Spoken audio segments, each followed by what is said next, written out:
السلام علیکم ورحمۃ اللہ وبرکاتہ۔ ناظرین، استقبال ہے آپ کا ہمارے چینل دا اردو نیوز میں۔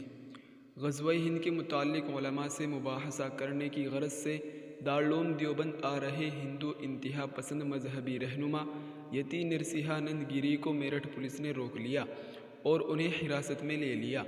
اس دوران پولیس انہیں پرتاپ پور تھانے لے آئی اور چائے ناشتے کے ساتھ مٹھائی کھلا کر استقبال کیا۔ اسی دوران پولیس نے نرسیہانند سے رسمی پوچھ تاچھ کی اور بعد میں انہیں ڈاسنا مندر لے جا کر 3 دن کے لیے نظر بند کرنے کا دعویٰ کیا ہے۔ جی ہاں ناظرین، آپ کو بتاتے چلے کہ ڈاسنا مندر کے مہا منڈلیشور نرسیہانند گیری اپنے ساتھیوں کے ساتھ دارالعلوم دیوبند کے علماء سے غزوہ ہند پر بحث و مباحثہ کرنے کے لیے دیوبند آ رہے تھے، لیکن پرتاپ پور میں پولیس نے انہیں روک لیا۔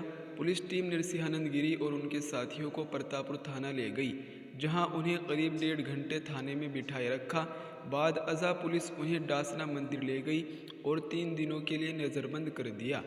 پولیس کی جانب سے حراست میں لیے جانے کے بعد نرسیہانند نے بتایا کہ وہ دارالعلوم دیوبند کے علماء حضرات سے غزوہ ہند سے متعلق گفتگو کرنے کے لیے دیوبند جا رہے تھے۔ انہوں نے پولیس کی جانب سے دیوبند جانے کے لیے روکے جانے پر ناراضگی کا اظہار کیا ہے۔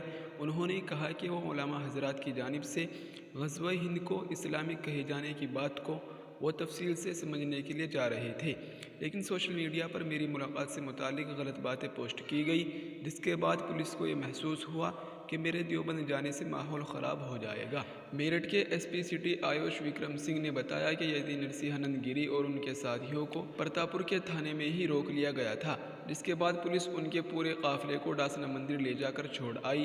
وہیں دوسری جانب دیوبند میں بھی یتی نرسیہانند گیری کے دارالعلوم دیوبند آنے کی اطلاع پر مقامی انتظامیہ پوری طرح الرٹ رہی۔ سی او دیوبند اشوک سسودیا اور دوسرے پولیس افسران نے دارالعلوم دیوبند پہنچ کر ادارے کے محتمم مولانا مفتی ابوالقاسم نعمانی اور دوسرے ذمہ داران سے ملاقات کی اور حفاظتی بندوبست کا جائزہ لیا۔